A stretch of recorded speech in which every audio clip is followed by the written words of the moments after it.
अस्सलाम वालेकुम जी, Faraz inverter solution से फराज बात कर रहा हूँ। उम्मीद है सब भाई ठीक होंगे। आज जो है मैं आपको बताने जा रहा हूँ खास की बात अपने इन्वर्टर की कि भाई कैसे जो है मेरा इन्वर्टर इतना स्टेबल होता है, इतना स्टेबल काम करता है, इसकी कंप्लेन क्यों बहुत कम है, ठीक है, ना होने के बराबर है। तो ये सब भाई कह रहे थे यार आप जो है ना जो आपके इन्वर्टर में चेंजिंग है तो आप वो बताएं मुझ पर।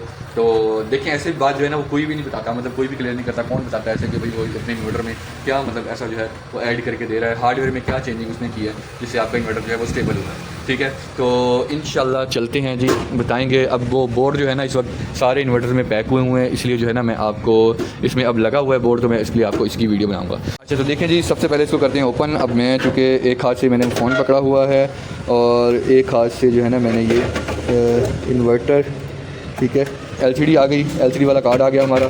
अच्छा अब आ जाते हैं जी भाई हम इस इन्वर्टर पे, ठीक है। ये है जी मेरा इन्वर्टर का बोर्ड। अच्छा अब आप देख रहे होंगे कि यार ये जो है ना इसमें कोई बड़ा कैपेसिटर नहीं लगा हुआ, ना ही 2 कॉइलें लगी हुई हैं। तो बड़े कैपेसिटर के बारे में मैंने आपको जो है ना इसलिए पहले ही बता दिया था कि भाई बड़ा कैपेसिटर वो जो लोग करते हैं। तो बड़ा कैपेसिटर का क्या सीन है, अब देखें मैं क्या करता हूँ। मैं जो बड़ा कैपेसिटर उन इन्वर्टर्स में लगा होता है जो लोग बने बनाए जो है ना वो कार्ड यूज़ करते हैं। अच्छा कार्ड यूज़ करते हैं इसलिए वो बड़ा कैपेसिटर क्यों यूज़ करते हैं, वो भाई इसलिए यूज़ करते हैं कि उनके जो ये कैपेसिटर्स लगे होते हैं ना ये वाले, ये होते हैं 470 UF के, ठीक है। और मैं जो है ना और उसमें से भी वो टेस्ट करें, मतलब उसके UF चेक करें तो वो 350 निकलते हैं। तो इसमें जो है ना मैं कैपेसिटर यूज़ करता हूँ ये वाला। अब आप इसकी वैल्यू देख रहे हैं 800 UF, ठीक है। ये इंपोर्टेड कैपेसिटर, ये देखेंगे अपना हाथ में पकड़ते ही पता चल जाता है कि यार ये वाकई कैपेसिटर। इसकी जितने UF लिखे हुए हैं ना उतने ही इसके ऊपर है, उल्टा ज़्यादा है, ठीक है। ये इसमें प्लस जो है ना 10% जमा नफ़ी होता है, तो उल्टा इसके ज़्यादा है, मतलब 810 UF 820 UF ये टेस्टेड है।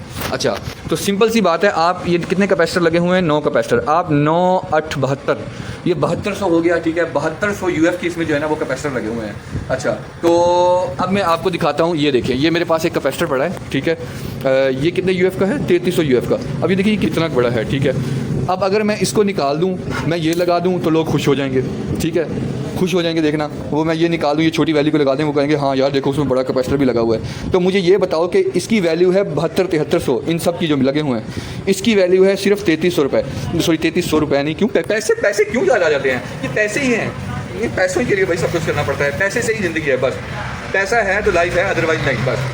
तो भाई ये 3300 रुपये जो है ना, फिर 100 रुपये कह दिया मैंने, ये 3300 जो है ना माइक्रोफैरड UF इसे बोलते हैं, माइक्रोफैरड भी बोलते हैं, ठीक है। माइक्रोफैरड इसका जो है वो असल में एब्रीविएशन बनता है। तो अब 7200 ज़्यादा है, ये ज़्यादा है या ये ज़्यादा है, मुझे आप इस बात का आप क्लियर कर दें, ठीक है।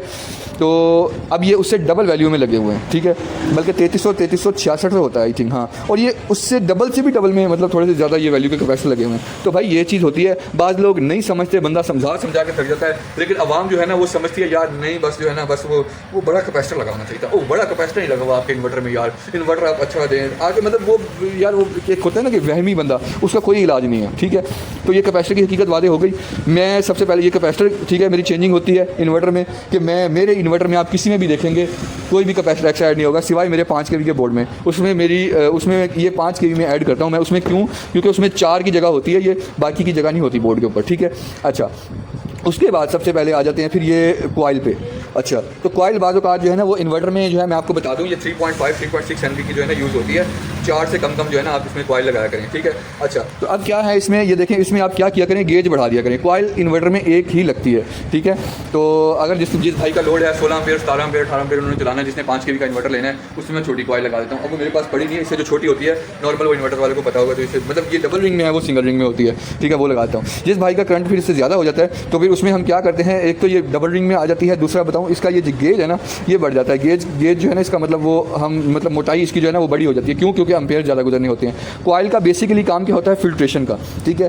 तो एक ही कॉइल लगती है इन्वर्टर में। अब कस्टमर कहते हैं यार अपनी 2 कॉइलें क्यों नहीं लगाई हुई, ठीक है।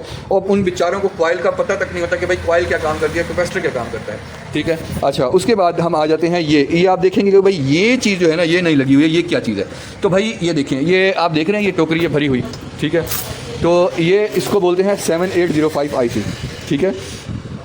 ये इसका नंबर। इसका क्या काम होता है, इसका काम होता है 15 वोल्ट ले ले, ये 30 वोल्ट से लेके, सॉरी इसकी रेंज होती है वोल्टेज रेंज, ये 5 वोल्ट से लेके आई थिंक ये जो है ना 30-35 वोल्ट तक इसकी वोल्टेज रेंज होती है, मतलब इसकी इनपुट वोल्टेज रेंज। तो ये 7805 है, इसके एंड में 5 है, तो इसका मतलब ये आपको पॉजिटिव 5 वोल्ट जो है ना वो रेगुलेट करके देगी। मतलब अगर आप इसको इधर से 15 वोल्ट देंगे या 18 वोल्ट देंगे तो ये आपको 5 वोल्ट ही देगी। तो अब बेसिकली होता क्या है कि 5 वोल्ट पे जो है ना हमारा सिस्टम ये ऑपरेट होता है। जो हमारी कंट्रोलर आईसी होती है और साथ एक LM393 ये आईसी लगी हुई है जो कि जिसके साथ टेम्परेचर भी अटैच है, ठीक है, और शॉर्ट सर्किट भी जो है ना वो यही आईसी जो है ना डिटेक्ट करके आगे जो है ना एम्पलीफाई करके बताती है।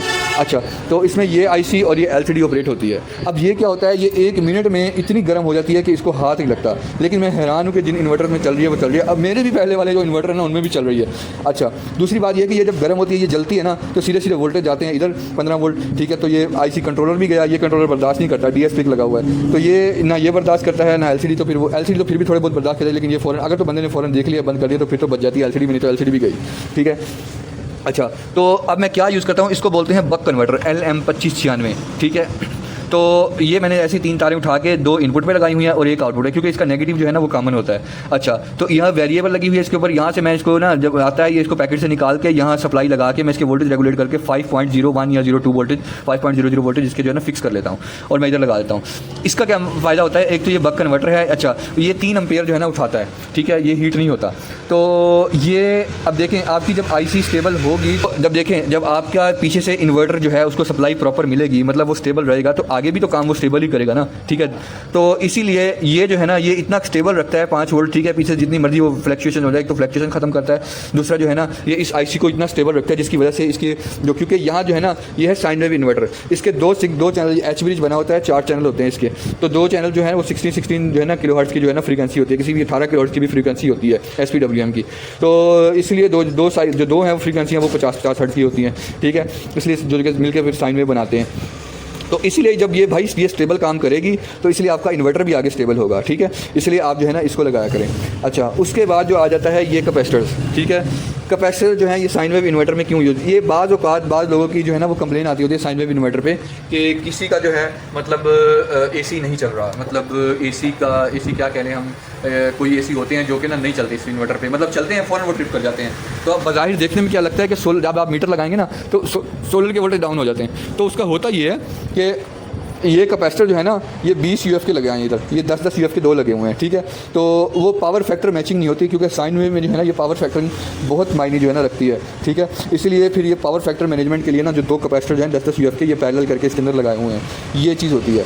अच्छा, तीसरी बात क्या है, ये यहाँ इधर जीनर लगा होता है 15 वोल्ट का, ठीक है।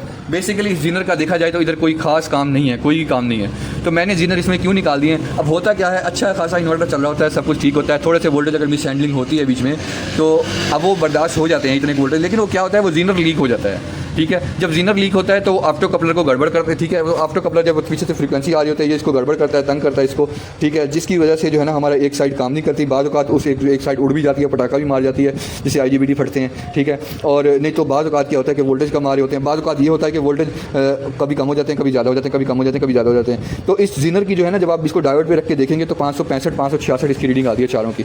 अगर उनमें से रीडिंग कम हो गई है तो सबसे पहले आप ऑप्टो कपलर निकालें, देखें रीडिंग अगर वैसी कम खड़ी है तो इसका मतलब जीनर ख़राब है, जीनर चेंज कर दें, ठीक है। तो बेहतर यही है कि जीनर निकाल ही दें, जान छूटे, ठीक है। तो इससे जो है ना बहुत सारी कंप्लेन जो है वो दूर हो जाती हैं, ठीक है। और बाकी ये जो है ये तो टेम्परेचर सेंसर लगा हुआ है, ये तो आपको पता है, ठीक है। ये भाई मेरे इन्वर्टर में जो है ना ये चीज़ें होती हैं। बाकी जो है ना फ़ैन जो है वो मेरे आउटपुट पर ही लगे होते हैं ताकि इन्वर्टर चले, तो आप जो है ना कर सकते हैं। बाकी आप इस पर भी फ़ैन लगा सकते हैं, ठीक है। इसमें ये ट्रांजिस्टर लगा हुआ है, ठीक है। तो आप जो है ना नेगेटिव जो है वो इसका कॉमन कर दें, इसका सर्किट का, और इसका नेगेटिव इकट्ठा कर दें, पॉजिटिव जो है वो फ़ैन को डायरेक्ट दे दें, और बाकी जो है ना जैक जो है वो इधर लगा दें। मतलब नेगेटिव, ये तो नेगेटिव वोल्टेज जो है ना वो रेगुलेट करता है ना इसके ट्रांजिस्टर जो है, तो आप जमा जो है पंखों पर डायरेक्ट लगा देंगे, नफ़ी जो है वो इधर लगा देंगे और यहाँ से नफ़ी ले लेंगे ट्रांजिस्टर की आउट से, ठीक है। तो ये फिर वो ज़्यादा फिर टेम्परेचर कंट्रोल जो है ना फ़ैन काम करेंगे, ठीक है। वैसे ये मैंने एक्सपेरिमेंट नहीं किया हुआ, लेकिन मैंने करना है, ठीक है। लेकिन ये जो है ना मैंने डायरेक्ट जो है ना वो क्या उसे कहते हैं फ़ैन जो है वो आउटपुट के साथ लगाए हुए हैं। जब इन्वर्टर चलता है तो फ़ैन चलते हैं, जब इन्वर्टर बंद होता है तो फ़ैन बंद हो जाते हैं, ठीक है। तो ये था जी मेरा इन्वर्टर। बाकी की जो वीडियोज़ है मैं आपको फिर इसके बारे में और मज़ीद डिटेल जो है वो खुल के बताऊँगा कि फिर इसको बाकी बनाते कैसे कैसे होते हैं, असेंबल कैसे करते होते हैं, ठीक है। वो फिर सारा मैं बताऊँगा आपको इंशाल्लाह नेक्स्ट वीडियो में। अल्लाह।